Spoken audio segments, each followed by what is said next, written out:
రక్షించే వాక్యం అనే టీవీ కార్యక్రమాన్ని వీక్షిస్తున్న వీక్షకులందరికీ కూడా మన ప్రభు అయిన యేసుక్రీస్తు నామమున మీ అందరికీ హృదయపూర్వకమైన వందనాలు తెలియజేస్తున్నాను. అందరు బాగున్నారండి? మీరు బాగుండాలని, మీరు సంతోషంగా ఉండాలని, మీరు ఆనందంగా ఉండాలని, మీరు సుఖ సంతోషాలతో వర్ధిల్లాలని, శాంతి సమాధానములు కలిగి జీవించాలని మనసారా ఒక సేవకుడిగా నేను కోరుతున్నాను. మీ అందరి కోసం ప్రార్థన చేస్తున్నాను. మనమందరం కూడా దేవుని కలిగి ఉన్నవారము కాబట్టి మన జీవితాల్లో దేవుడి గొప్ప గొప్ప కార్యాలు చేయగలిగిన దేవుడు అనే విషయాన్ని మీకు తెలియచేస్తూ దేవునిలో బలంగా స్థిరంగా ఉండాల్సిందిగా ప్రభు పేరట మనవి చేస్తున్నాను. రండి, దేవుని వాక్యాన్ని నేర్చుకుందాం, దేవుని వాక్యానుసారంగా జీవిద్దాం. వాక్యంలోనికి వెళ్ళే ముందు చిన్న ప్రార్థన చేసుకుందాం. ప్రార్థన. ప్రేమ నమ్మకము కలిగిన మా ప్రియ పరలోకపు తండ్రి, మీ సర్వశక్తి కలిగిన నామమును బట్టి నిండు వందనాలు కృతజ్ఞతలు చెల్లిస్తూ ఉన్నా. నీ వాక్యమే మమ్మలను బ్రతికిస్తుంది. బాధలలో ఇదే మాకు నెమ్మదిని దయచేస్తుంది. నాయన, నీ వాక్యం చేత అనేక మంది ఆదరించబడేటట్లుగా మీరే దీవించి ఆశీర్వదించి వాక్యం ద్వారా మాతో మాట్లాడమని యేసయ్య నామములో ఈ ప్రార్థనడి వేడుకుంటున్నాం తండ్రి, ఆమేన్. మనం ఈరోజు శ్రేష్టమైన దివ్యమైన శక్తివంతమైన వాక్యాన్ని మనం వినే ప్రయత్నం చేద్దాం. మీ చేతుల్లో పరిశుద్ధ గ్రంథములు తీసుకోనండి. నిర్గమకాండము 1వ అధ్యాయము 12వ వచనం. అయినను ఐగుప్తీయులు వారిని శ్రమ పెట్టిన కొలది వారు విస్తరించిరి, ప్రబలిరి గనుక ఇజ్రాయేలు ఎడల అసహ్యపడిరి. మనము ఇజ్రాయేలీల చరిత్రను, ఐగుప్తు దేశంలో ఉన్న ఇజ్రాయేలీల చరిత్రను, మోషే జీవిత చరిత్రను, నిర్గమకాండ పుస్తకాన్ని మనము క్షుణ్ణంగా ధ్యానించుకుంటూ ప్రతిరోజు ఈ వాక్యాన్ని నేర్చుకుంటున్నాం. ఈరోజు ఒక శ్రేష్టమైన సందేశాన్ని మీకు అందించే ప్రయత్నం చేస్తున్నాను. జాగ్రత్తగా వినండి. ఫరో సైతానుకు సాదృశ్యం, ఐగుప్తు లోకానికి సాదృశ్యం, ఇజ్రాయేలీలు దేవుని బిడ్డలు విశ్వాసులకు సాదృశ్యం. ఫరో అంటున్నాడు, ఇజ్రాయేలీలు అంతకంతకు పెరిగిపోతున్నారు గనుక వారిని ఎలాగైనా అణిచివేయాలి, వారిని ఎలాగైనా తొక్కేయాలి, వారి యొక్క సంతానం విస్తరింపకుండా చేయాలని చాలా ప్రయత్నాలు చేసి వారిని శ్రమ పెట్టడం ప్రారంభించాడు ఫరో. అలా శ్రమ పెట్టిన కొలది బైబిల్ సెలవిస్తుంది. నిర్గమకాండం 1వ అధ్యాయం 12వ వచనం. అయినను ఐగుప్తీయులు వారిని శ్రమ పెట్టిన కొలది వారు విస్తరించిరి, ప్రబలిరి. దేవునికి స్తోత్రం కలుగునుగాక. ఐగుప్తీయులు ఇజ్రాయేలీలను శ్రమ పెడుతూ ఉంటే ఇజ్రాయేలీలంట అంతకంతకు విస్తరించిపోతున్నారంట. ఎంత గొప్ప దేవుడు అండి మన దేవుడు. ఈ రోజుల్లో కూడా సైతాను మనుషులు దేవుని బిడల మీద ఎన్ని శ్రమ పెడుతున్నారండి, ఎన్ని శ్రమ పెడుతున్నారు. ఈ సమాజంలో దేవుని బిడలంటే చాలామందికి చిన్న చూపు. దేవుని బిడలంటే చాలామందికి వీరేమి చేయలేరు అనేటటువంటి ఒక భావన. చాలామందికి దేవుని బిడలంటే దేవుడన్నా, దేవుని బిడలన్నా, విశ్వాసంలో ఉన్నవారన్నా, మందిరానికి వెళ్తున్న వారన్నా, మందిరం అన్నా చాలామందికి ఎందుకో తెలియని కోపం అండి, ఎందుకో తెలియని చిన్న చూపు అండి, ఎందుకో తెలియని విధానంగా ప్రవర్తిస్తూ ఉంటారు. సమాజంలో దేవుని బిడలైన క్రైస్తవులు కూడా జీవిస్తున్నారు. భారతదేశంలో అన్ని మతాలు వారు జీవిస్తున్నట్టుగా క్రైస్తవులు కూడా జీవిస్తున్నారు. కానీ ఎందుకో కొంతమందికి దేవుని బిడలన్నా, క్రైస్తవులన్నా చిన్న చూపు, దేవుని బిడలన్నా, క్రైస్తవులైనా చిన్న చూపు చూడాలని చాలా ప్రయత్నం చేస్తూ ఉంటారు. ఇంకొంతమంది ఇంకొక అడుగు ముందుకు వేసి ఎలాగైనా సరే వీరిని లేకుండా చేయాలనేటటువంటి ఆలోచన చాలామంది కలిగి ఉన్నారండి. ఈ రోజులలో చూడండి, మా వీధిలో ఈ పాస్టర్ లేకుండా చేయాలి, మా వీధిలో ఈ చర్చ్ లేకుండా చేయాలి అని ఎంతమంది అండి, ఎన్ని ప్రాంతాల్లో ముక్కుముడిగా దాడి చేస్తున్న వారు ఎంతమంది లేరండి. ఎందుకు ఉండకూడదు ఆ ప్రాంతంలో చర్చ్? ఎందుకు ఉండకూడదు ఆ ప్రాంతంలో దేవుని యొక్క సేవకుడు? ఎందుకు ఉండకూడదు ఆ ప్రాంతంలో దేవుని ఆరాధించే బిడలు? ఈ భూమి అందరిది. ఈ భూమి దేవుడు ఇచ్చాడు. ఈ భూమి మీద సకలమైన మనుషులను దేవుడు సంతోషంగా జీవించమని చెప్తే ఈరోజు మతం పేరిట ఎన్ని గొడవలు జరుగుతున్నాయి. మతం పేరిట ఇన్ని కొట్లాటలు జరుగుతున్నాయి. మతం పేరిట మనిషి చంపేసుకున్నాడండి. దేవుడు చెప్పాడండి ఇలా చంపేసుకోమని, కలిసి సంతోషంగా జీవించమని దేవుడు చెప్తే ఈరోజు మతం పేరట ఎన్ని విధ్వంసాలు జరుగుతున్నాయి. ఇన్ని ప్రాంతాలలో విధ్వంసకరమైన సంఘటనలు జరుగుతున్నాయి. కారణం ఏంటి? వీరిని లేకుండా చేయాలి, దేవుని బిడలను లేకుండా చేయాలి, దేవుని మందిరాలను లేకుండా చేయాలి, దేవుని విశ్వాసంతో జీవిస్తున్న ఈ విశ్వాసులను లేకుండా చేయాలి, దేవుని వాక్యాన్ని ప్రకటిస్తున్న ఈ కాపరిని, ఈ పాస్టర్ గారిని లేకుండా చేయాలని చాలామంది పన్నాగాలు పొందుతున్నారు. ఆనాటి కాలమునున్న ఫరో వలె. ఫరో ఏమంటున్నాడు? ఇజ్రాయేలీలు పెరిగిపోతున్నారు కనుక వారిని శ్రమ పెట్టండి, కష్టాలు పెట్టండి, ఇబ్బందులు పెట్టండి అని చెప్తే ఐగుప్తీయుల అధికారులు వీరిని శ్రమల పాలు, కష్టాలు పాలు చేయడం ప్రారంభించారు. గొప్ప విషయం ఏంటో తెలుసా అండి? వీరంత కష్టాలు పెడుతున్నప్పటికీ ఆ కష్టాలను, ఆ శ్రమలను భరిస్తూనే ఇజ్రాయేలీలు విస్తరించారంటండి. దేవునికి స్తోత్రం కలుగునండి. ఇది క్రైస్తవుల యొక్క అద్భుతమైన వ్యక్తిత్వం. శ్రమ పెడుతున్నావా?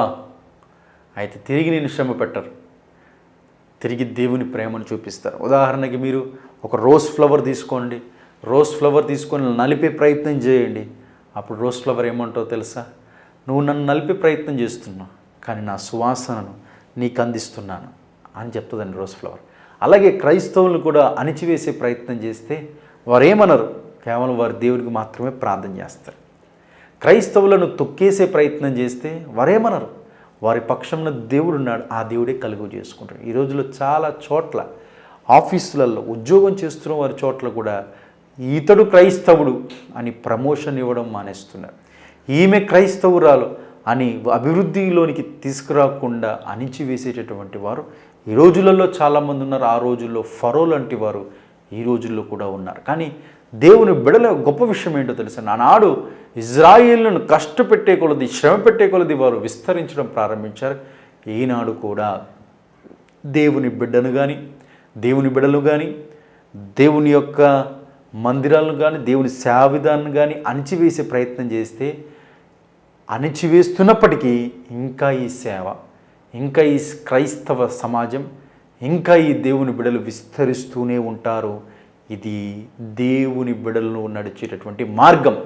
అది సత్యాన్ని గ్రహించవలసిందిగా కోరుతున్నాను. ఒకానొక సమయంలో వాల్టేర్ అనేటటువంటి ఒక వ్యక్తి, వాల్టేర్ అనేటటువంటి ఒక వ్యక్తి ప్రపంచంలోనే క్రైస్తవ్యం లేకుండా చేయాలి, ప్రపంచంలోనే క్రైస్తవ్యం అనేది అసలు ఉనికి లేకుండా చేయాలి అని కంకణం కట్టుకుని పరిశుద్ధ గ్రంథాన్ని, బైబిల్ గ్రంథానికి వ్యతిరేకంగా అనేకమైన పుస్తకాలను రాసే ప్రయత్నం చేశాడు. అబద్ధాలను సృష్టించే ప్రయత్నం చేశాడు. పదే అబద్ధాలను సృష్టించి బైబిల్ తప్పు అని ఏవో సిద్ధాంతాలను చెప్పేసి బైబిల్కి వ్యతిరేకంగా ఎన్నో పుస్తకాలు రచించి, పుస్తకాలను ప్రింట్ చేసి, పుస్తకాలను ప్రజలకు చేరవేసే ప్రయత్నం చేశాడు. కొన్ని సంవత్సరాల తర్వాత ఇతడు రాసిన పుస్తకాలు ఏమయ్యో తెలియదు, కానీ ఇతడు ఒక ప్రింటింగ్ మిషన్ పెట్టుకొని ఇతడు రాసి బైబిల్కి వ్యతిరేకంగా పుస్తకాలు రాసిన ఇతడు ఆ ప్రింటింగ్ ప్రెస్ ఏమైందో తెలుసండి? కొన్ని సంవత్సరాల తర్వాత ఆ ప్రింటింగ్ ప్రెస్లో బైబిల్ ప్రింట్ చేసేటటువంటి సొసైటీ వారు కొనుక్కొని, ఏ ప్రింటింగ్ ప్రెస్ అయితే ఉపయోగించి దేవునికి వ్యతిరేకంగా, బైబిల్కి వ్యతిరేకంగా పుస్తకాలు రాసి ప్రింట్ చేశాడో అదే ప్రింటింగ్ ప్రెస్ జర్మనీ అనుకుంటా, ఆ జర్మనీ వాళ్ళు అదే ప్రింటింగ్ ప్రెస్ ఉపయోగించి ఇప్పటికీ కూడా బైబిల్స్ని ప్రింట్ చేస్తున్నారంటండి. దేవునికి స్తోత్రం కలుగునుగా. ఆ వాల్టేర్ అనేటటువంటి వ్యక్తి అనుకున్నాడు క్రైస్తవ్యాన్ని అసలు లేకుండా చేయాలి, వాళ్ళకి ఆధారం ఈ పరిశుద్ధ గ్రంథమే కనుక పరిశుద్ధ గ్రంథాన్ని లేకుండా చేయాలనుకున్నాడు. కానీ అతని వల్ల సాధ్యం కాలేదు. అతని వల్లే సాధ్యం కాలేదండి. మీ వల్ల ఏమవుతుందో చెప్పండి? అతని వల్లే సాధ్యం కాలేదు. దేవునికి వ్యతిరేకంగా ఆలోచిస్తున్న సహోదరుడా, నీ వల్ల ఏమవుతుంది? నీ వల్ల కూడా ఏమవుదు. ఆయన నిన్ను కూడా, యేసుప్రభు వారు నిన్ను కూడా ప్రేమిస్తున్నాడు అనే సత్యాన్ని గ్రహించవలసిందిగా కోరుతున్నాను. ఎంతమంది లేరండి ఈ బైబిల్ని పట్టుకొని చింపేసిన వారు, ఈ బైబిల్ పట్టుకొని పడేసిన వారు, ఈ బైబిల్ మాకొద్దు అన్నవారే ఆ బైబిల్లో ఉన్న ప్రేమ, యేసయ్య ప్రేమ మాటలు విని చదివి మారు మనసు పొందుకొని ఏ బైబిల్నైతే మాకు వద్దు, ఏ బైబిల్ అయితే మాకు వద్దు చింపేసి పడేశారో వారే తిరిగి ఇదే బైబిల్ పట్టుకొని సువార్తను ప్రకటిస్తున్నవారు ఎంతమంది లేరండి? చాలామంది ఉన్నారు. చాలామంది దేవుని ప్రేమను తెలుసుకుని అయ్యో మేము చేసింది తప్పు, అయ్యో మేము చేసిన విధానం తప్పు అని చెప్పి తర్వాత తప్పు తెలుసుకొని సేవకులుగా మారిన వారు చాలామంది ఉన్నారు. ఆనాడు ఫరో అనుకుంటున్నాడు, వీరిని శ్రమ పెడితే, వీరిని కష్టపెడితే, వీరిని బాధ పెడితే, వీరిని ఇబ్బందులు పాలు చేస్తే వీరి యొక్క సంఖ్య తగ్గిపోతుంది అనుకున్నాడు. కానీ వారంట, ఇజ్రాయేల్ అంతకంతకు విస్తరించి ప్రబలడం ప్రారంభించారంట. ఆనాడు కొత్త నిబంధన గ్రంథంలో సౌలు కూడా, పౌలుగా మారక ముందు సౌలు కూడా ఈ దేవుని బిడలు లేకుండా చేయాలని యేసుక్రీస్తు ప్రభు పేరెత్తి ఎవరైనా ప్రార్థన చేస్తే కొట్టి చంపేసేవాడండి. యేసుక్రీస్తు ప్రభు పేరెట్టి ఎవరైనా ప్రసంగం చేస్తే తీసుకుని జైల్లో వేసేసేవాడండి. అలాంటి వ్యక్తిని భయంకరమైన ఒకానొక సమయంలో పత్రికలు రాస్తూ ఉంటాను, క్రూరును, హింసకును, దూషకును, హానికరుణ్ణి, అంత భయంకరమైన వ్యక్తిని దేవుని బిడ్డలనే లేకుండా చెయ్యాలి అని అనుకున్న వ్యక్తిని నన్ను దేవుడు మార్చేశాడు, పౌలుగా చేశాడు, పౌలుగా మార్చాడని పౌలు సువార్త పత్రికలో రాస్తూ ఉంటాడు. అంత భయంకరమైన వ్యక్తిని దేవుడు మార్చాడు. అనగా దేవుని బిడ్డలకు, క్రైస్తవ్యానికి, క్రైస్తవ సమాజానికి ఎవరైనా అణిచివేయాలని ప్రయత్నం చేస్తే ఆ ప్రయత్నాలన్నీ కూడా బెడిసి కొడతాయే కానీ ఉపయోగకరంగా ఏమాత్రం ఉండవు. ఫరో మొట్టమొదటి ప్లాన్ ఆలోచించాడు. ఇజ్రాయేలీలను శ్రమలు పెడితే, ఇజ్రాయేలీలను కష్టాలు పాలు చేస్తే, వారికి వెట్టి చాకిరి, వారి పనిలో వారిని బిజీ చేసేసి వారిని వెట్టి పనులు చేయించే విధంగా చేస్తే వారి యొక్క సంఖ్య తగ్గిపోతుంది అనుకున్నాడు. కానీ ఆ మొదటి ప్లాన్, ఫరో యొక్క ప్లాన్ బెడిసి కొట్టింది. ఫరో యొక్క ఆలోచన బెడిసి కొట్టింది. ఫరో యొక్క ప్లాన్ పటాపంచర్లు అయిపోయింది. ఇజ్రాయేలీలు నాటికి అంతకంతకు వారు విస్తరించి ప్రబలడం ప్రారంభించారు. క్రైస్తవ్యాన్ని కానీ, దేవుని బిడలకు కానీ, సేవకుడికి కానీ ఎవరైనా సరే వ్యతిరేకంగా ప్రయత్నాలు పన్నినా, పన్నాగాలు పన్నే ప్రయత్నం చేసినా, ఇబ్బంది పెట్టే ప్రయత్నం చేసినా, కష్టాలు గుండా చేయాలని ప్రయత్నం చేసిన ఈ ప్రయత్నాలన్నీ బెడిసి కొడతాయే కానీ ఏమాత్రం కూడా సక్సెస్ అవ్వదు అనేటటువంటి విషయాన్ని ప్రభు పేరట మనవి చేస్తున్నాం. క్రైస్తవులు ఫుట్బాల్ లాంటివారు. ఎవరండి క్రైస్తవులు? ఫుట్బాల్ లాంటివారు. మీరు ఫుట్బాల్ తీసుకొని గట్టిగా నేలకేసి కొట్టే ప్రయత్నం చేయండి. ఏం చేస్తుందండి ఆ ఫుట్బాల్? నువ్వు ఎంతైతే గట్టిగా నేల కొట్టావో అంత స్పీడ్గా పైకి లేస్తుంది. క్రైస్తవులు కూడా అంతే. ఎవరైనా అణిచివేసే ప్రయత్నం చేస్తే, దేవుని బిడ్డలను ఎవరైనా అణిచివేసే ప్రయత్నం చేస్తే, నువ్వెంతైతే అణిచివేస్తున్నావో అంత రెట్టింపుగా వారు దేవునిలో నిలబడతారనేటువంటి విషయాన్ని మీకు తెలియజేస్తున్నాను. మన భారతదేశం యొక్క ప్రధానమంత్రి గారు, మొట్టమొదటి ప్రధానమంత్రి గారు జవహర్లాల్ నెహ్రూ గారు మాట అన్నారు, క్రైస్తవుల జోలికి వెళ్ళకండి, వారు నిద్రపోతున్న సింహము వంటి వారు, వారిని కదపకండి అని చెప్పాడు. అవును కదండి. క్రైస్తవులను నిద్రపోతున్న సింహాలుగా జవహర్లాల్ నెహ్రూ ఎందుకు పోల్చాడంటే, వారిని కదిపారా, సింహాన్ని కదిలితే ఏమవుతుంది? అలా జరుగుతుంది. అనగా దేవుని బిడలు ఎవ్వరికీ హాని చేయరు.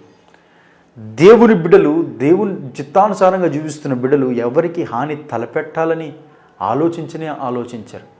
వారి పనేదో వారు చేసుకుంటారు, వారి ఆరాధన ఏదో వారు చేసుకుంటారు, వారు దేవుని కలిగి జీవిస్తూ ముందుకు సాగిపోతారు అంతే.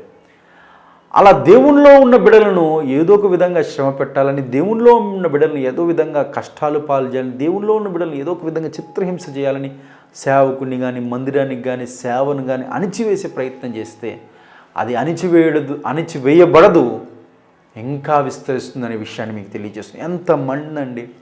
ఎంతమంది అండి క్రైస్తవ్యాన్ని, ఈ సువార్తను ఆపాలని ఎంతమంది ప్రయత్నం చేశారండి.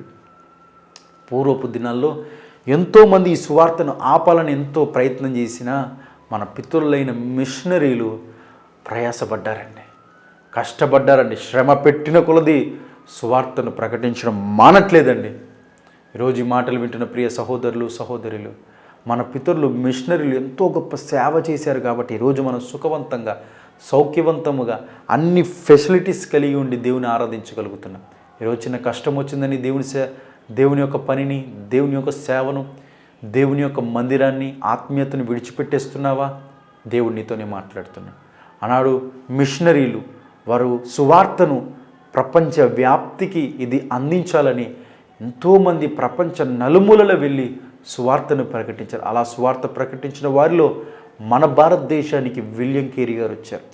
విలియం కేరీ గారు సువార్త ప్రకటించకూడదని ఎన్ని చిత్రహింసలు పెట్టారని విలియం కేరీ గారు దేవుని యొక్క సువార్తను ప్రకటించడానికి వీల్లేదని ఎన్నో ఇబ్బందులు గుండా గురి చేశారు. విలియం కేరీ గారు బైబిల్ని అనేక భాషల్లో తర్జుమా చేయాలని, అన్ని భాషలు నేర్చుకొని అన్ని భాషలకు తర్జుమా చేయాలని ఆ ప్రింటింగ్ ప్రెస్ని తర్జుమా కోసం ఉపయోగిస్తే అది కాలిపోయిందండి. ఆయన నిరుత్సాహపడలేదు.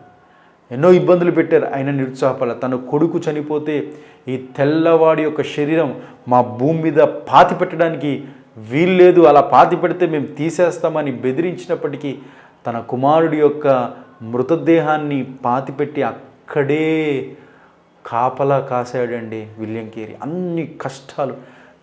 తన భార్య ఏమో పిచ్చిదైపోయింది, ఎందుకు వచ్చింది ఈ సేవ, ఎందుకు వచ్చింది ఈ సువార్త అని తన భార్య ఏమో పిచ్చిదైపోయింది. అన్ని కష్టాల గుండా వెళ్ళినప్పటికీ సైతాను విలియం కేరీని అన్ని కష్టాల గుండా నలిపేసే ప్రయత్నం చేసినప్పటికీ, సమాజం ఎవరు కూడా విలియం కేరీ గారు సువార్త వినకపోయినప్పటికీ ఈ సువార్త ఈ భారతదేశంలో ఖచ్చితంగా ఈ సువార్త అనే విత్తనం నాటబడాలి, అది ఫలించాలి అని ప్రయాసపడి 7 సంవత్సరాల తర్వాత ఒక్క ఆత్మ రక్షించబడిందండి.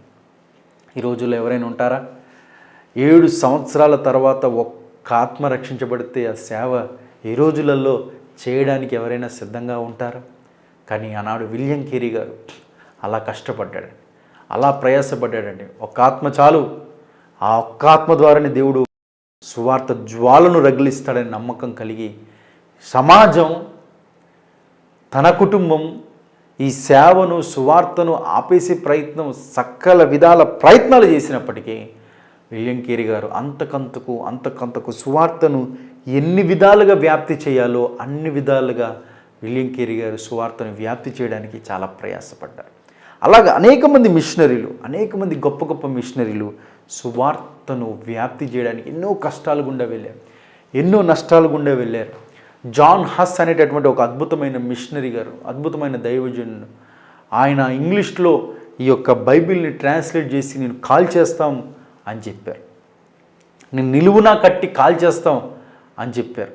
అప్పుడు జాన్ హస్ అన్నారు, మీరు నన్ను కాల్చినా, మీరు నన్ను ఏం చేశారు, నేను చేసే పని మాత్రం ఆపను అన్నప్పుడండి ఆ జాన్ హస్ని కర్ర కట్టేసండి నిలువునా కాల్చేశారండి. అలా కాలబడుతూ సువార్తను నా తర్వాత ఇంకెవరైనా ప్రకటిస్తారేమో అని జాన్ హస్ ఎదురు చూస్తున్న ఆ టైంలో జార్జ్ విట్ఫీల్డ్ అనేటటువంటి ఒక యవ్వన సేవకుడు రగిలి ఈ బైబిల్ని ఇంగ్లీష్లో తర్జుమా చేయడానికి ప్రయాసపడ్డాడండి. దేవునికి స్తోత్రం కలుగును గాక. ఒక సువార్త ఒకరి చేత అణచివేయబడాలని చాలామంది ఆలోచించినప్పుడు ఆ సువార్త మరొకరి ద్వారా రగిలించడం దేవుడు ప్రారంభించాడు. ఆనాడు ఫరో కూడా ఇదే ఆలోచించాడు. వీరిని శ్రమలు పెట్టి, వీరిని కష్టాలు పెట్టి, వీరిని ఇబ్బందులు పెడితే వీరు విస్తరించడం మానేస్తారు అనుకున్నారు. కానీ విచిత్రం ఏంటో తెలుసండి, చదువుదాం. నిర్గమాకాండము 1వ అధ్యాయము 12వ వచనం. నిర్గమాకాండము 1వ అధ్యాయం 12వ వచనంలో ఈ విధంగా వ్రాయబడింది. అయినను ఐగుప్తీయులు వారిని అనగా ఇజ్రాయేలీలు వారిని శ్రమ పెట్టిన కొలది వారు విస్తరించిరి, ప్రబలిరి గనుక వారు ఇజ్రాయేల్ ఎడల అసహ్యపడిరి. శ్రమ పెట్టిన కొలది వాళ్ళు విస్తరిస్తున్నారు, శ్రమ పెట్టిన కొలది వారు సంతానం విస్తరిస్తుంది.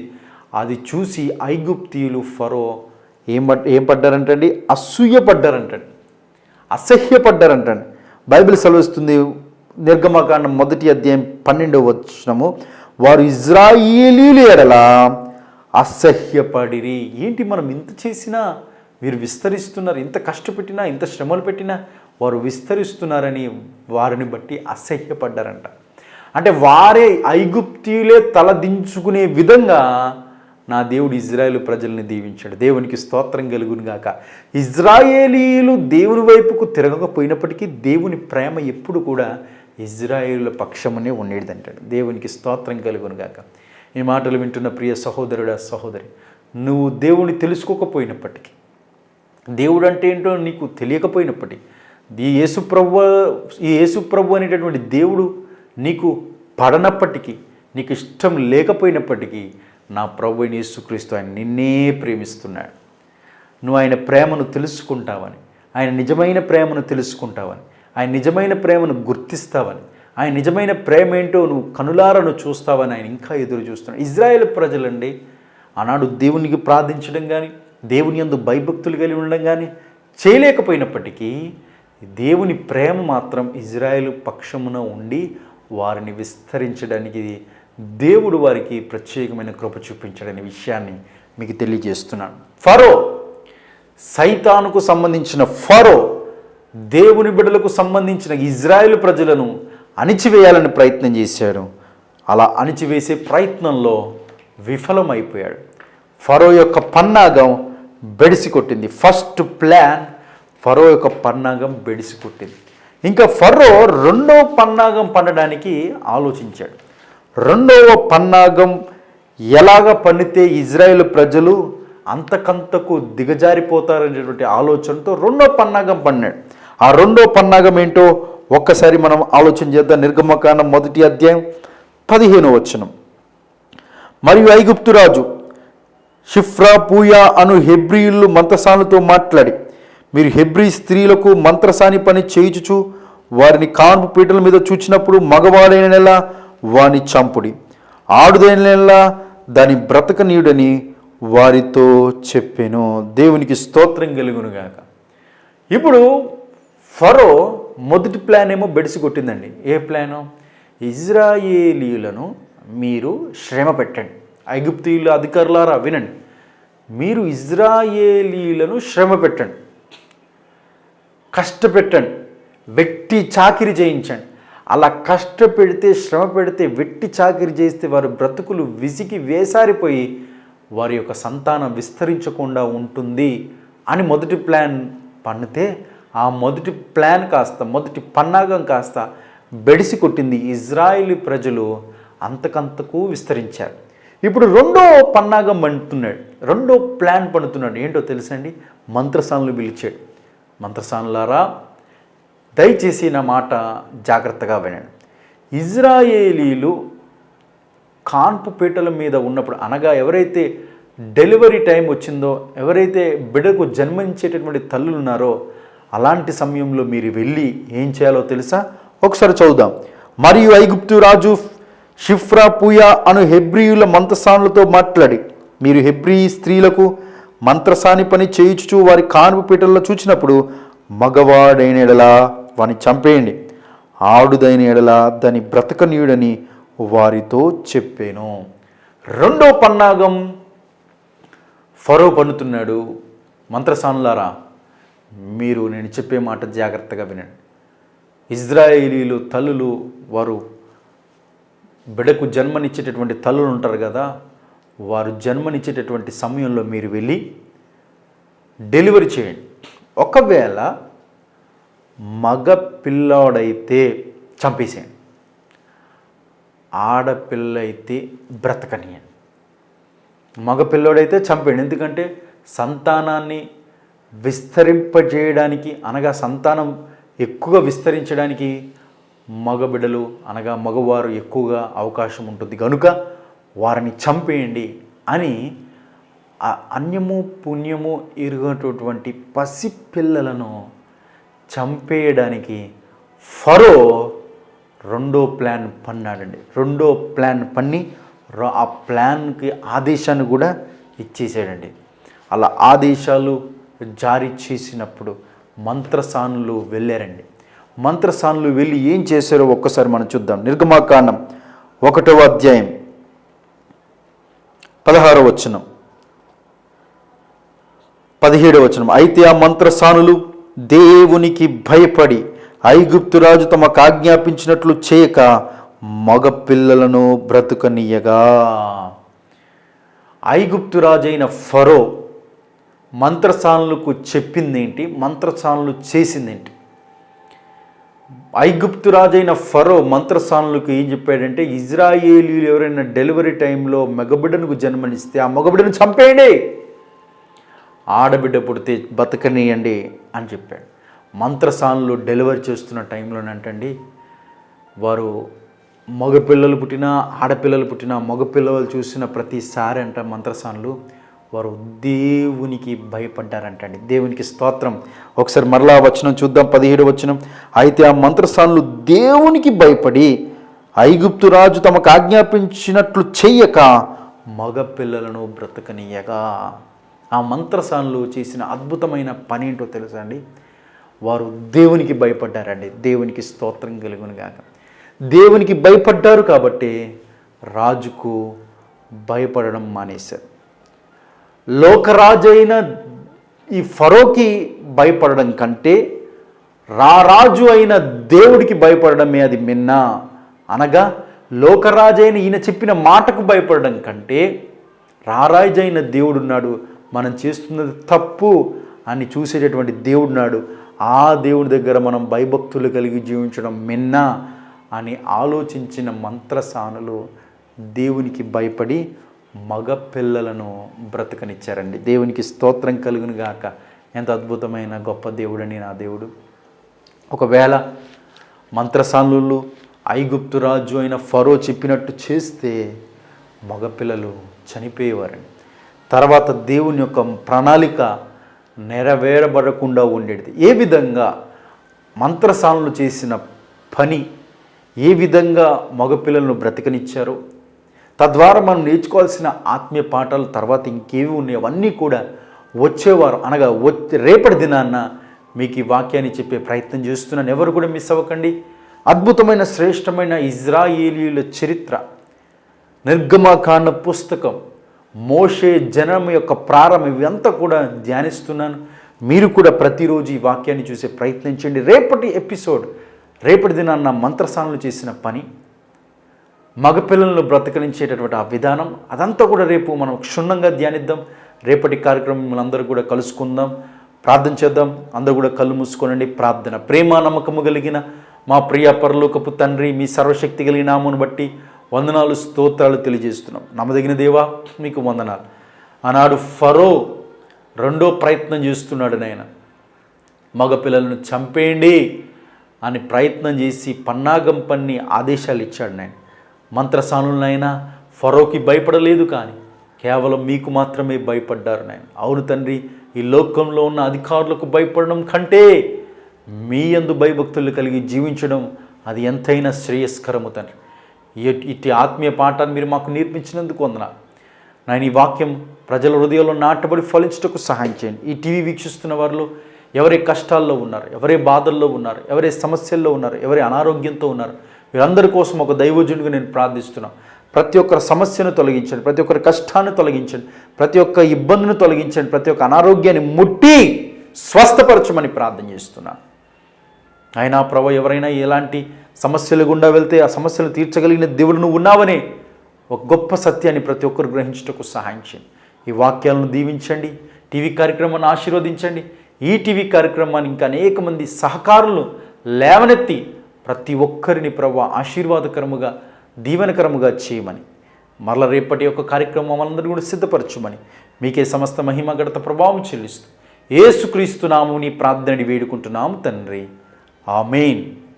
చాలా సంతోషం అండి. ఇప్పటి వరకు మీరు విన్నారు కదా శ్రేష్టమైన దివ్యమైన సందేశాన్ని. మరలా రేపు మనం ఇదే సమయాన్ని మనం అందరం కూడా కలుసుకుందాం. బహు విలువైన శక్తివంతమైన సందేశం రేపటి కార్యక్రమంలో మనమందరం కూడా వాక్యాన్ని ధ్యానించే ప్రయత్నం చేద్దాం. రక్షించే వాక్యం అనే మన టీవీ కార్యక్రమం మీరు చూడండి, సహాయపడండి, సహకరించండి. మీ అందరి కోసం ప్రార్థన చేసేటటువంటి దైవజనుడిగా నేను ఎప్పుడు కూడా ఉన్నాను. ఒకవేళ మీరు ఈ దైవజనుడితో ప్రార్థన చేయించుకోవాలన్నా, మీరు మీ ప్రాంతాల్లో ఈ దైవజనుడితో వాక్యాన్ని ప్రకటించాలని మీరు ఆశించినట్లయితే మా నెంబర్కి మీరు ఫోన్ చేయండి. వెంటనే మేము మీకు తెలియచేస్తాం. తద్వారా కలిసి దేవుని యొక్క సువార్తను ప్రకటిద్దాం, కలిసి దేవుని యొక్క రాజ్యాన్ని స్థాపిద్దాం. అటు దేవుని యొక్క మహాకృప మనందరికీ సదాకాలము తోడిను గాక. God bless you all.